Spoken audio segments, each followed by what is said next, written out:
Hey y'all, from Spindle Mountain Mercantile, I am Heather. Welcome to my YouTube channel.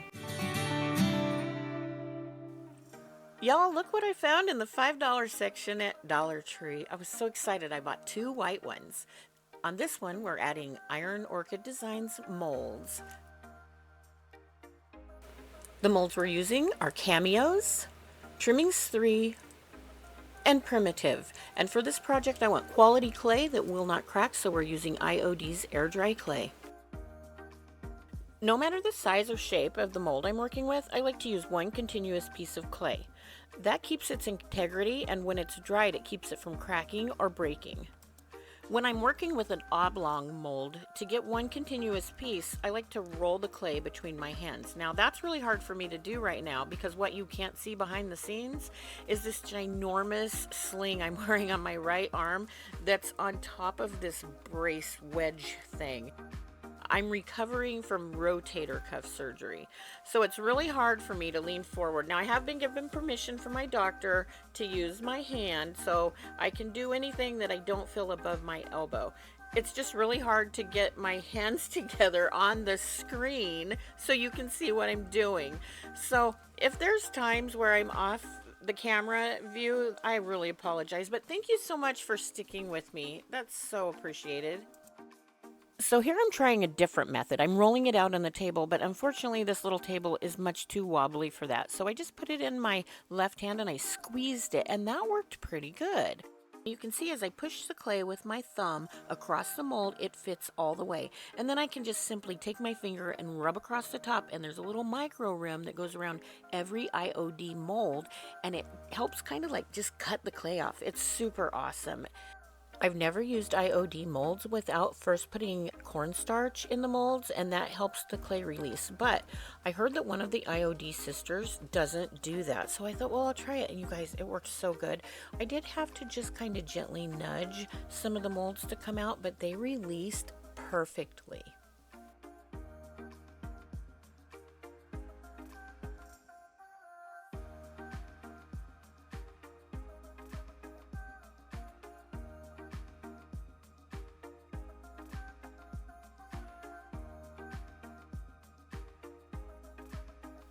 I felt like I was super clever using one of these molds because they are the shape of eggs, kind of, sort of. I love this one with the roses. Now all the molds I'm using today are my personal preference, but you guys do what you want. Do the style you like. In fact, if you don't want to use molds, you don't have to use them at all. These cookie jars have kind of a relief, like a raised picture, and you could just distress around that if you want.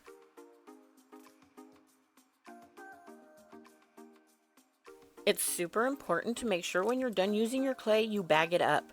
I like to make sure all the air is out of one bag and then I put it in another bag. And y'all, it's kind of self-explanatory why this is necessary. It's called air dry clay. To attach the clay, I'm using Titebond Quick and Thick. I buy this from Amazon in bulk, and I will give you a link so you can buy your own. If you use any of my links to buy something from Amazon, I will get a small compensation from them, but your price won't change.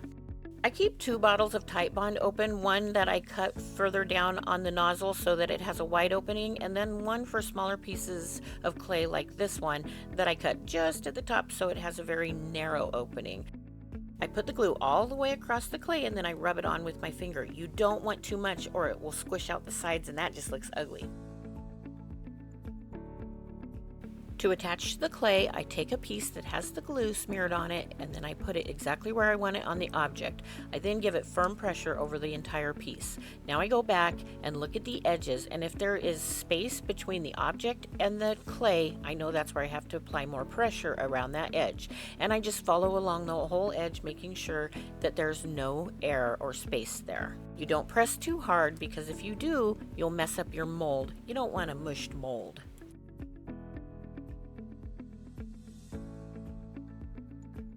Most of the trimmings molds are made with edges that can hook together. So if there's a loop on one end, the other side has an open loop. So you can just make a continuous form with different pieces of clay.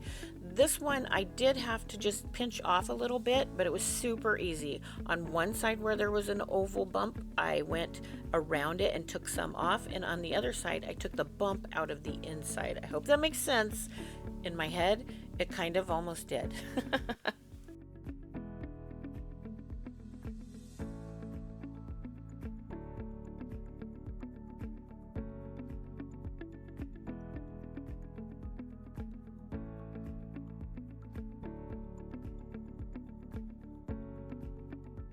Wherever I have pieces that need to attach to each other, I just take a little bit more time and gently rub until there's no crack between them. There are tools made for this, like a little tiny spatula, and you can even buy those at Dollar Tree.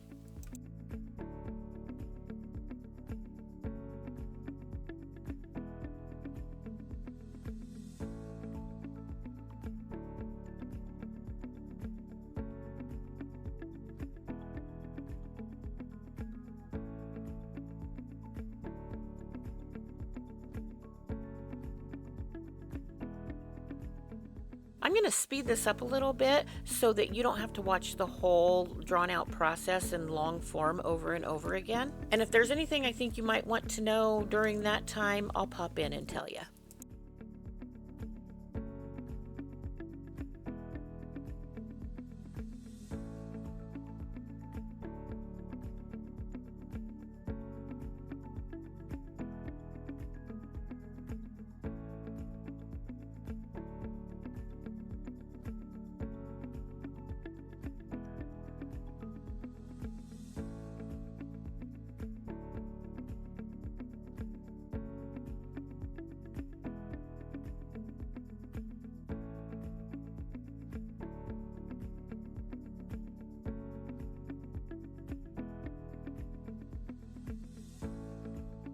I'm sure it's obvious that I attach the clay when it's still wet, and I do that whether it's a flat surface or curved, because even if the surface is flat, chances are the back of your clay is not going to be perfectly smooth. This way it forms as I press it down, and when it dries it has a better attachment.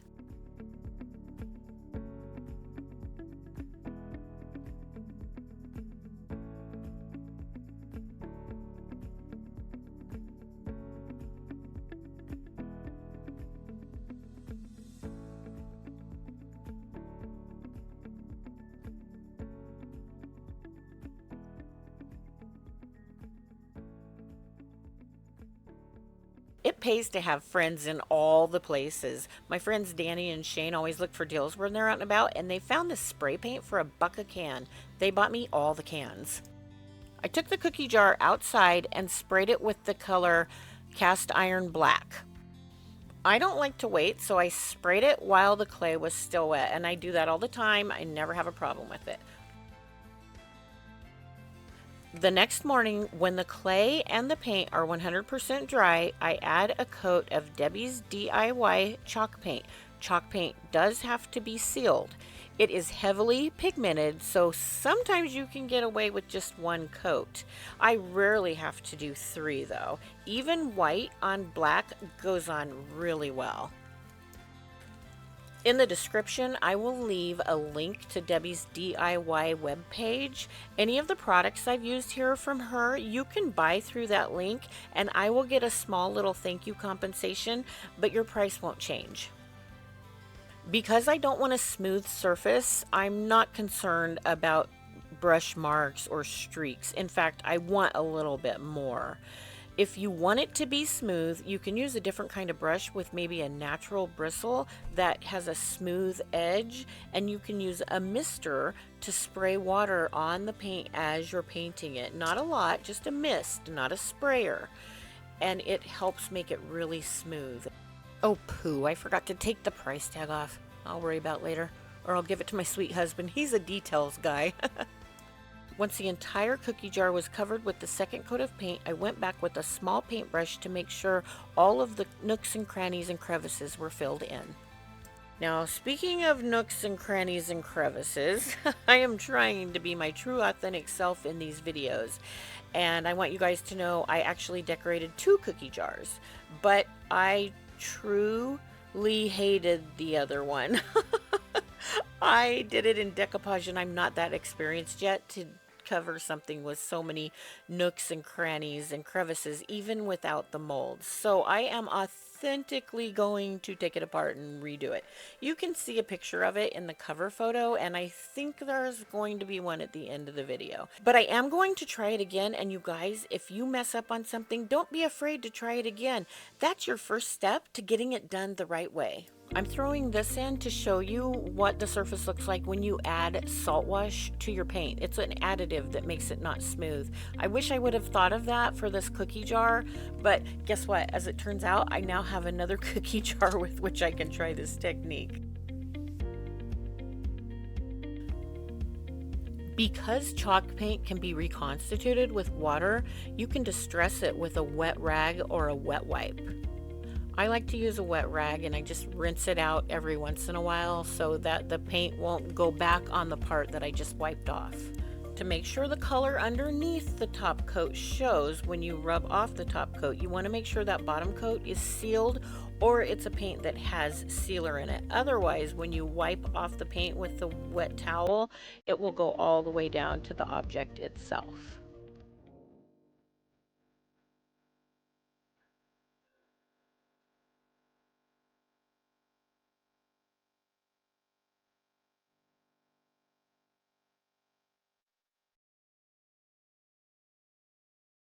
Before I started selling Debbie's paint, I hadn't tried wet distressing, and now I'm kind of an addict.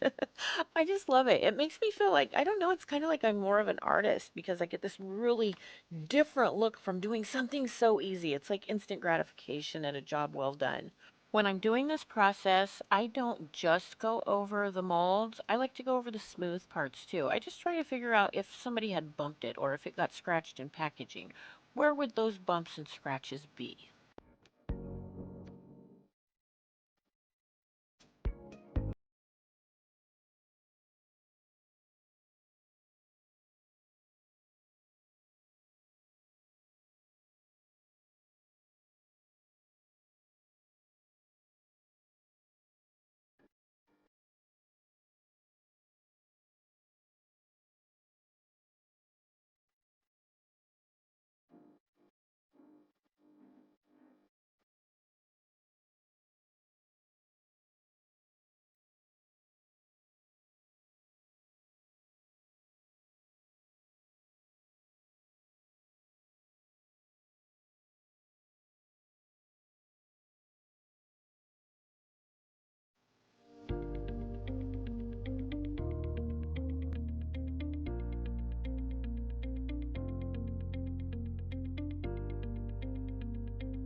Right here's where I touch up the part I felt like I took off too much paint. Super easy fix.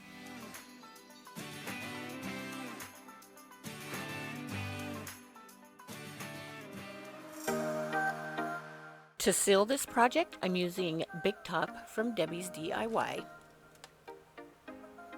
Look at this. Don't contaminate your paint or your products, guys. Go ahead and pour it into a different container. Do as I say, not as I do. Now you can say, thanks, Mom.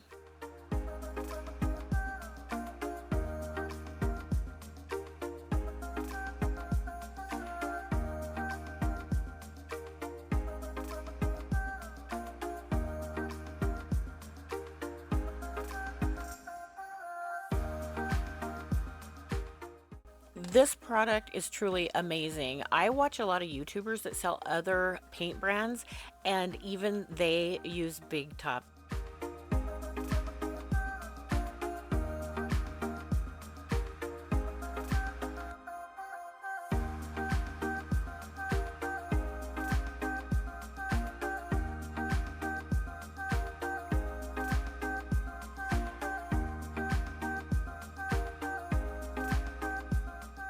I had some disappointment from messing up the decoupage cookie jar, but when I started doing the voiceover for this one and doing the edits with the pictures we took on the counter, I changed my mind. I'm just so excited I get to make another one of these. I love everything about it.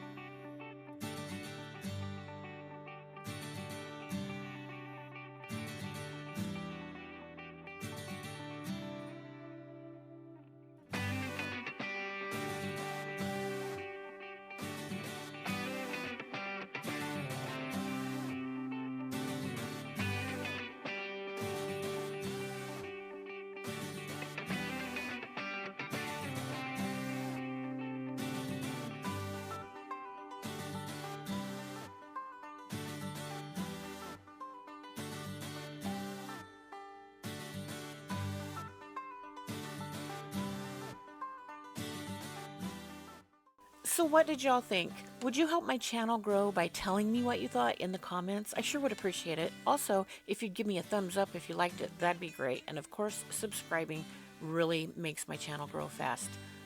Now for the best part of my video, my lighting guy. Isn't he a cutie? From my sweet husband and myself, we hope until you see us next time, you have a great week. And as always, we hope you are blessed. Bye.